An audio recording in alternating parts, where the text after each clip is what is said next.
मुकाबला आरसीबी और केकेआर का था।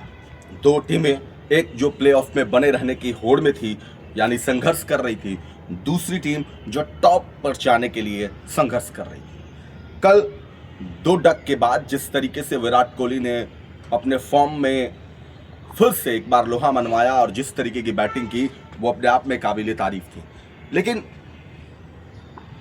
विराट की बैटिंग को लेकर के कप्तान क्या सोचते हैं, रजत पाटीदार जो आरसीबी के कप्तान हैं वो क्या सोचते हैं विराट कोहली के बैटिंग को लेकर के, हम आपको बताएंगे। उन्होंने विराट की बैटिंग पर जो चौंकाने वाली बात की है, जिसे सुनने के बाद आप भी चौंक जाएंगे, उसके बारे में हम आपको बताएंगे। कुल मिला के कल 200 रनों से थोड़ा सा कम जो रन था, आंकड़ा था, वो भी रायपुर के उस मैदान में वो आरसीबी को चेस करना था। आरसीबी के शुरुआती झटके पहले लग गए, लेकिन विराट कोहली अंगद की तरफ पैर जमा के खड़े रहे और अंगद की तरफ पैर जमाने के बाद विराट कोहली ने जो बैटिंग की वो बैटिंग जबरदस्त थी।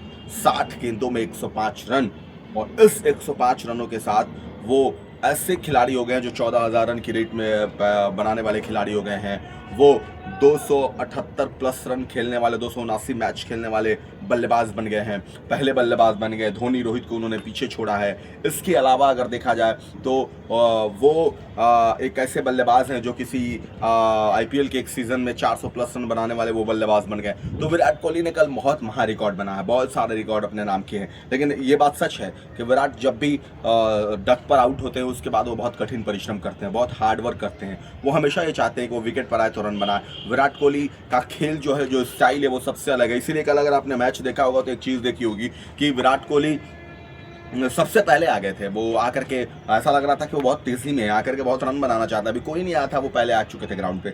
यही दर्शाता है कि विराट कोहली क्रिकेट को जीते कैसे हैं, विराट कोहली क्रिकेट को लेते कैसे हैं। और इसी वजह से कल जिस तरीके का परफॉर्मेंस था विराट कोहली का, वो परफॉर्मेंस जब हम देखते हैं और विराट कोहली जब सेट हो जाते हैं ना, तो वो अपना टारगेट खुद तय कर लेते हैं कि मुझे कितना इसमें जाकर के किस तरीके से इस चेस को करना है। और जब वो चेस कर रहे होते हैं तो गजब का कैलकुलेशन उनके दिमाग में, गजब तरीके से वो कैलकुलेट करते हैं रनों का। उसका नतीजा ये हुआ कि कल आरसीबी जीती, टॉप पे बरकरार है 16 अंकों के साथ। और अब उसके नीचे आ चुकी है गुजरात, और गुजरात पहले टॉप पर थी, गुजरात दूसरे पायदान पर है। और अगर एक तरीके से अगर देखा जाए तो मुकाबले में अब जो है वो पंजाब के लिए थोड़ा सा संघर्ष। अगर पंजाब मुंबई से मुकाबला जीतता है तो ठीक है, अगर हारता है तो लगातार 2 मुकाबले जीतने पड़ेंगे प्लेऑफ में रहने के लिए, क्योंकि मुंबई ऑलरेडी बाहर हो चुकी है। तो कुल मिलाकर के अब आपको बताते हैं कि आखिर रजत पाटीदार विराट कोहली को लेकर क्या कहते हैं। लेकिन उससे पहले आप ये बताते हैं कि उनके सर में चोट लगी थी, उस पर वो क्या कहते हैं। जब उनसे पूछा गया कि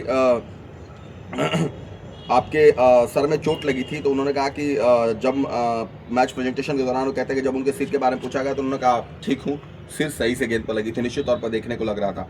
अब केकेआर के खिलाफ आरसीबी 16 अंकों के साथ अंक तालिका के पहले स्थान पर पहुंच गई। रजत से पूछा गया कि टेबल टॉप पर होना आपके लिए क्या मायने रखता है, तो उन्होंने उस पर कहा कि बिल्कुल बहुत अच्छा लग रहा है। वह हम टूर्नामेंट में अच्छा खेल रहे थे और मुझे लगता है कि हर खिलाड़ी अलग अलग मौके पर टीम के लिए अच्छा कर रहा है। ये टीम के लिए बहुत अच्छा संकेत है और टेबल के टॉप पर होना हमेशा अच्छी बात होती है, टीम के लिए अच्छा है। और जैसे मैंने कहा, हम एक बार सिर्फ एक मैच पर ध्यान दे रहे हैं, एक एक कदम आगे बढ़ रही है। ये जो लास्ट वाली बात उन्होंने कही कि एक मैच पर सिर्फ उसी मैच पर फोकस कर रहे हैं, ये बात वैसे ही है जैसे रोहित शर्मा कहा करते थे। रोहित शर्मा से पूछा जाता कि आगे क्या है, पीछे वाला क्या है, वो कहते थे भाई मेरे को नहीं पता, मेरे को ये पता है कि आज के मुकाबले में क्या होगा, कैसे करेंगे, क्या खेलेंगे।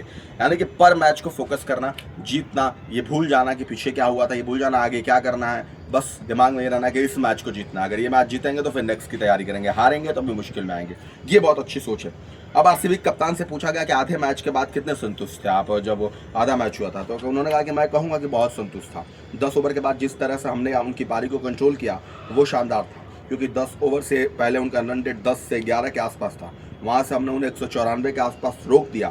ये हमारे लिए अच्छा संकेत है। निश्चित तौर पर जब कोई 10 से 11 के रन रेट से बना रहा, फिर अगर वो 200 रन से नीचे बना रहा है तो वो एक संकेत अच्छा है और वो गेंदबाजी को थोड़ी सी तारीफ करनी पड़ेगी। अब उनसे पूछा गया कि किंग कोहली को लेकर आप क्या कहेंगे, विराट कोहली को लेकर आप क्या कहेंगे। हालांकि एक नजरिए में विराट को लेकर रजत पाटीदार क्या बोलेंगे, लेकिन सवाल है कि कप्तान है टीम के और पोस्ट मैच प्रेजेंटेशन में निश्चित तौर पर उनसे पूछा जाएगा, उनके कंधों पर टीम की जिम्मेदारी है। तो उन्होंने कहा कि विराट भैया को अब सब कुछ साबित करने की, वो कहते हैं विराट भैया को अब कुछ साबित करने की जरूरत नहीं है, लेकिन उन्होंने एक बार फिर दिखा दिया कि उन्हें चेज मास्टर क्यों कहा जाता है। पिछले कुछ मैचों में विराट भैया के बल्ले से रन नहीं आए थे, लेकिन हमें भरोसा था कि जब भी वो रन नहीं बनाते हैं तो वो ज़्यादा मेहनत करते हैं और बार बार साबित करते हैं कि वो बेस्ट क्यों है। और आज उन्होंने फिर से साबित कर दिया। विराट भैया का हमारी टीम में होना ही हमें एक्स्ट्रा कॉन्फिडेंस देता है और उनका सिर्फ टीम में मौजूद रहना हमारा भरोसा बढ़ा देता है। ये कमाल है, मुझे शब्द नहीं मिल रहा है, लेकिन मुझे लगता है कि विराट भैया को बड़े काम करने की आदत है। इतना ही नहीं, जब उसे आगे पूछा जाता है कि लीग स्टेज में खत्म करने के लिए आप कितने तैयार हैं, तो उन्होंने कहा कि जैसा मैंने कहा, हमने अच्छा क्रिकेट खेला है, अभी 2 लीग मैच बाकी है और हम एक बार फिर मैच पर फोकस कर रहे हैं।